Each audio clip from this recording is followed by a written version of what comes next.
All right, and it's now 14 minutes after 7, time for us to put our pulse on the nation, on state of the nation. I'll start first of all by introducing the guests that we have in studio this morning to have this conversation. And to my extreme left, we have Kevin Osido, who is from Governance Watch. Thank you for joining us.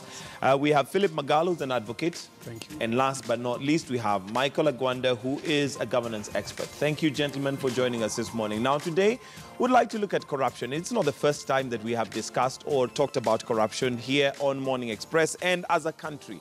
Why? Because it is something that has bedeviled us for a long time, but it never seems to go away. So, is there a solution, or should we just accept, throw in the towel and give up? Maybe not. But I'll start first of all by looking at the question that we asked you earlier on. And the question that we had asked is, what is your role in fighting corruption? What is your role in ensuring that we get rid of this ugly head of corruption? What role can you play to fight corruption? And we're going to get into that discussion. But let me just read some of your comments before we go into some of the details that are like a preamble to what the discussion is all about. But we have Evelyn Kasina, who says, by upholding integrity, especially when no one is watching, utilizing my smartphone to record and shame those participating in, most importantly, mentoring the youth on breaking the vicious cycle of impunity. It starts with me. Well, does corruption ending start with you or not? Ozil Tempest said you could start by running a series on what roles are being played already in the society. We have Jimmy Gakio, who says, personally, I am helpless. If the government has failed with all the necessary mechanism and it's at its disposal, then who am I? I would simply say, nataka nifanye nini jameni, which I think is a statement many of us will remember was spoken by the head of state at some point where he was very frustrated. And the question he was asking is, what do you want me to do when it comes to corruption? I'll read one more. Korir says that as ordinary citizens, I will pressure my member of parliament to pass a bill for corruption. Okay, so let's start with, first of all, details of the current NYS scandal. We do know that there's one that that was there before, but the current NYS scandal involves money of 10.5 billion. It is alleged 10.5 billion Kenyan shillings over a period of 3 years, and it was paid to 36 ghost suppliers. An investigation instituted late 2017 by the Department of Criminal Investigations and the ODPP. How was this done?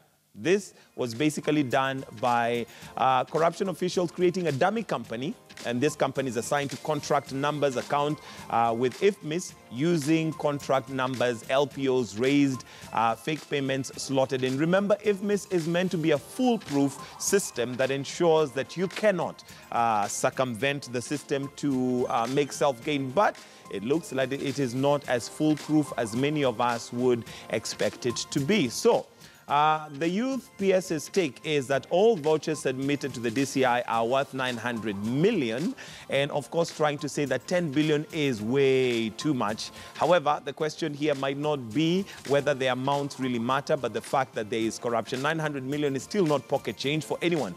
Vouchers under investigation are worth 121 million, and the president summoned the CS over the scandal. Okay, so moving on, the last NYS scandal, we had money involved of 791 million shillings. Remember, this is what gave way for the current governor for Kirinyaga County, basically exiting with 791 million shillings, going missing, and well, that's where we were. And the reasons for acquittal was the prosecution failed to table sufficient evidence. So that case basically ended that way. So that's where we start this discussion on corruption.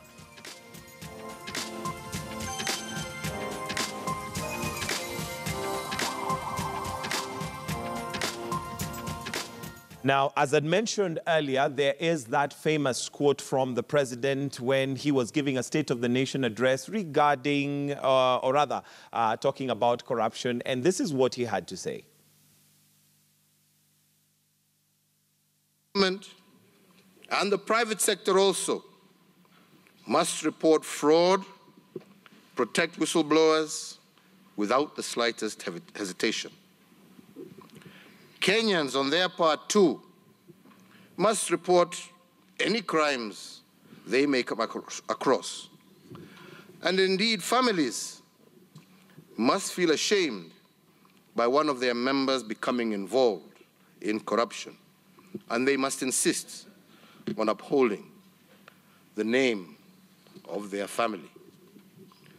Teachers, as well as parents, must explicitly teach our children the value of honesty and the concept of honor.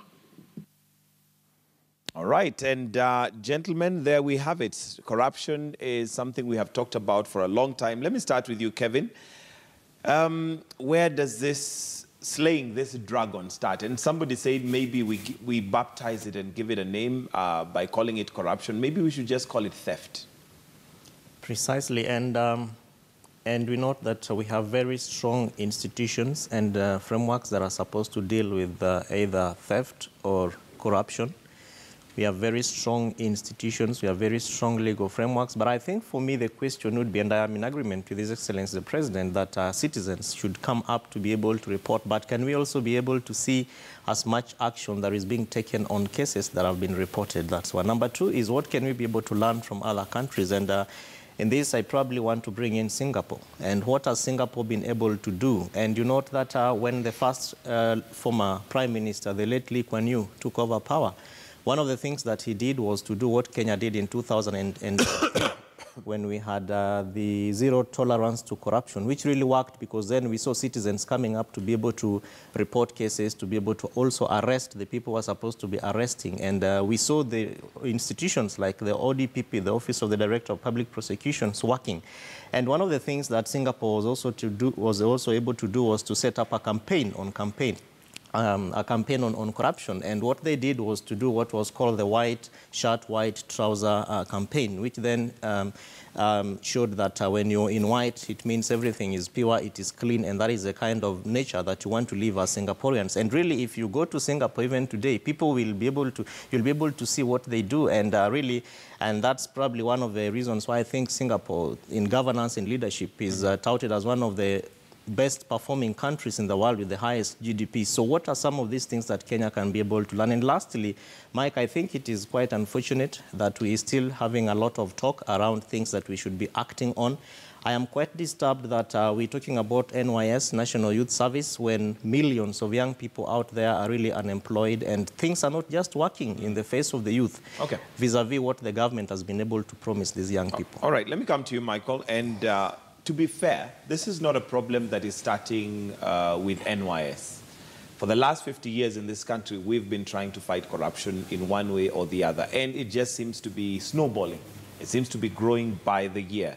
Where are we getting it wrong? And let me also just bring in something that Kevin has mentioned.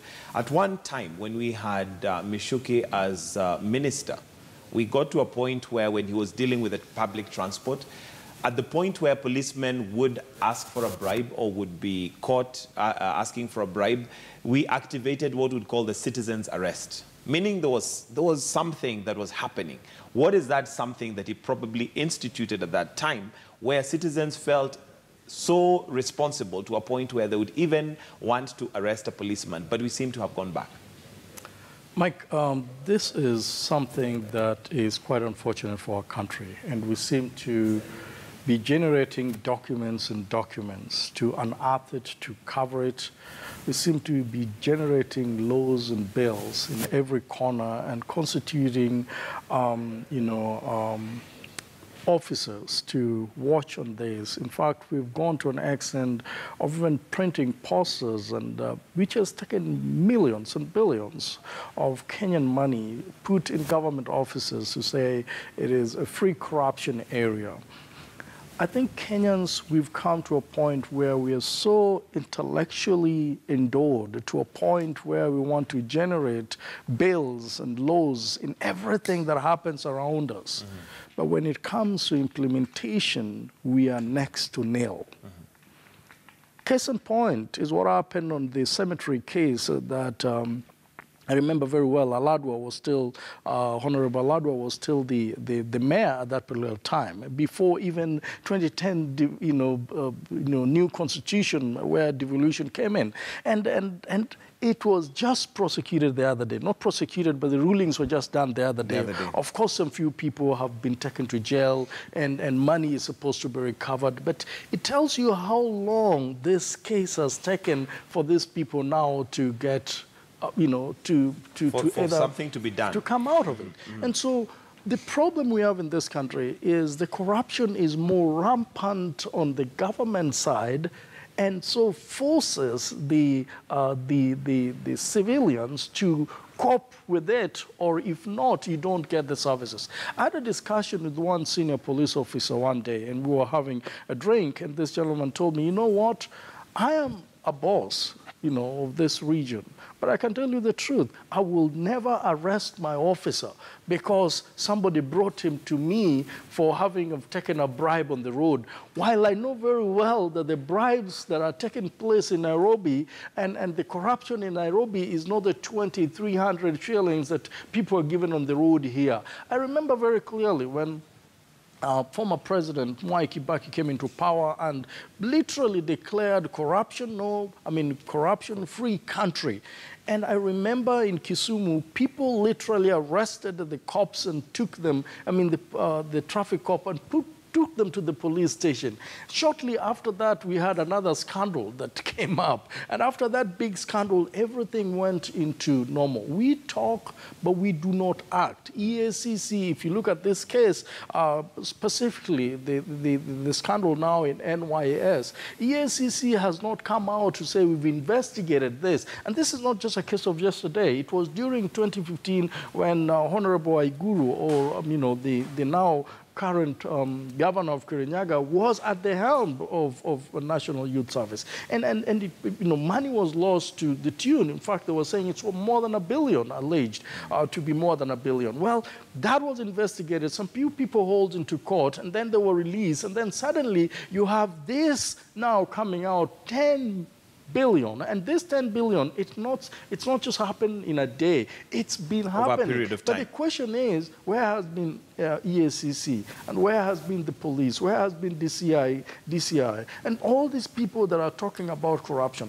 The problem we have is corruption is not the small bribe of 200, 300 in this country. That's not corruption. The big corruption are senior government officials that sit in those big offices and with cartels ensure that they loot the country. And because they're so powerful, you will not find these people arrested and taken to court like ordinary people. All right, let's bring in Philip here, because Philip, you're an advocate, so yes, you are familiar with matters, in the courtroom and how things happen. Now, if we just step back a little bit and look at the 791 million shillings, which bedeviled the NYS during the reign and time of Anne Waiguru, yes, the acquittal was because there was not sufficient evidence, that would bring them to book. Help us understand, how is it that we as Kenyans can see or think that there is evidence, yet a court cannot be able, or the prosecutor is not able to bring this evidence together to a point where there is no reasonable doubt, or does not hold anybody accountable? Because at the end of the day, I think what it left us thinking is that there was nobody responsible for fine. The 791 million shillings was lost, but we don't know who stole it. A ghost did. One thing that I'd like to make clear is that we cannot blame it on incompetence. We have institutions which are manned by very competent individuals, be it the office of the DPP, be it the DCI, be it the ESCC. We have the best and very well paid individuals manning those offices. But then the question you have to ask yourself is, what can you do with 791 million if you are to be, if you are the one facing the charges today? Of course, it is again a question of corruption. Investigators being corrupted, the prosecutors being corrupted, and I would even go as far as saying that there is a possibility even the judicial officers are in on it. And that is the problem with Kenya. It is corruption through and through.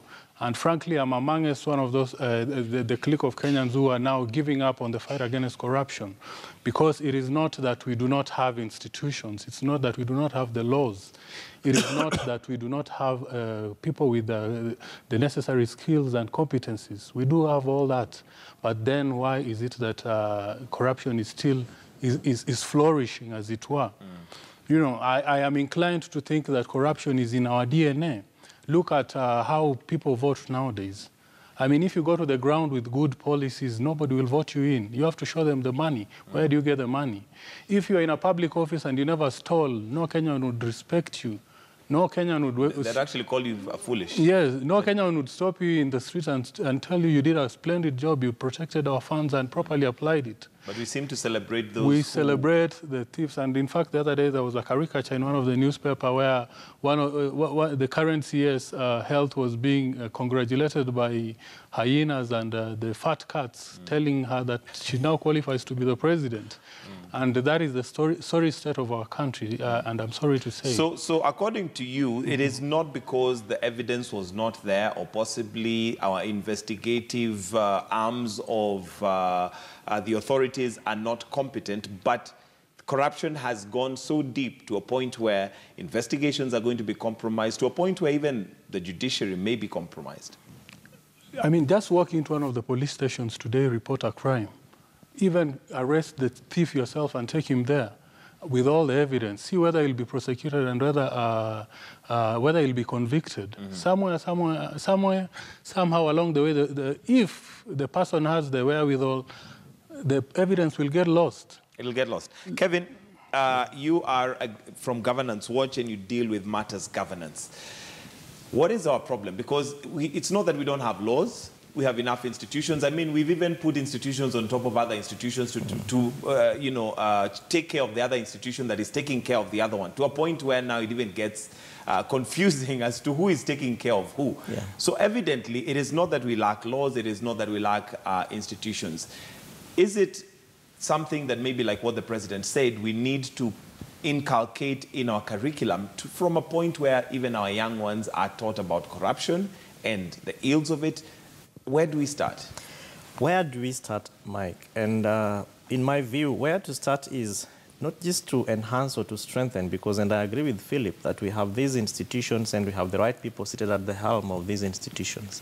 But let us see these institutions doing the reason for their existence. EACC, we are grateful for the reports that they keep publishing year in, year out. Transparency International, we are grateful for these indices that come out. Let's see people getting arrested and charged for stealing from the public, because otherwise, how are we going to motivate the citizens to not only be able to report, but also to monitor the millions and hundreds of billions of shillings that are being, taken to the counties? Because even at the county levels, we have serious issues down there. And people just feel lethargic about it. We feel there's a lot of apathy towards, engaging in mechanisms to be able to not only stop, but also to address corruption, because people feel that nothing is being done. And that is why an X% of Kenyans now feel like we just need to give up, because then why should we be involved in this? And I think that the president also needs to probably put in a little bit of more effort. We want to see people being asked to step aside forcefully, not voluntarily. The moment your name is mentioned, in other countries it is happening, China, Japan, and lessons that we can learn from some well-established, not just democracies, but states out there. The moment something is suspected to have been done within your docket, the most honorable thing that you do is to accept it, that even as investigations are going on, you just leave office and allow people who are supposed to do them. That, therefore, deals with the issues of the ability to corrupt even investigators. We freeze your bank account and ensure that you cannot be able to accept that money, to access that money, so that you corrupt the system. We ensure that you are given safety so that cartels do not, reach out to you and probably try to harm you or kill you or eliminate you from these investigations. And the third thing, in my view, from a governance bit of it, is what we call the TAPI.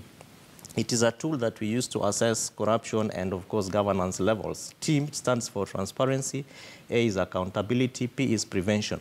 Our prevention is very weak because every day people get involved in corruption, and we have the mechanisms, as we have already rightfully said, the legal frameworks are there to be able to prevent these things from happening. 791 million goes, nothing is done. You know, the investigation is weak, the case collapses. Prevention is weak. E is education, that the citizens are able to be educated, they understand these laws, they are able to also engage with the institutions and the people, the officers within those institutions. For example, EACC, the Ethics and Anti-Corruption Commission, that they are also able to come from Integrity House to go down to the counties using their regional offices and engage the citizens in a continuous process to create awareness. And then finally is E, enforcement.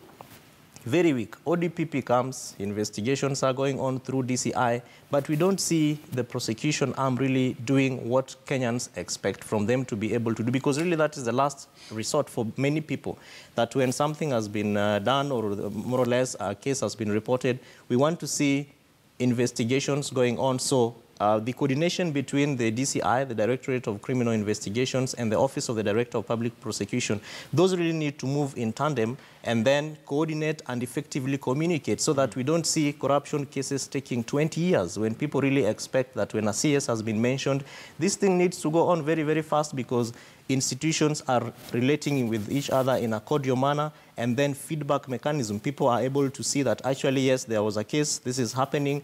The TV, KTN News, KTN Standard Media Group have reported it, and within 2 months, we see something was done. Exactly. And of course, after the 20 years, so to speak, nothing is done or they get scot-free. So, of course, that leaves us also wondering. We want to take a short break. But when we come back, we'd like to find out where the buck has got to stop somewhere. We cannot leave this to be a responsibility of Michael Agwanda and Philip and Kevin and Jack and John. The buck has got to stop somewhere. Where does that buck stop? A quick reminder of that question that we're interacting with you. What is your role, or what role can you play in ensuring that we get rid of corruption? What role can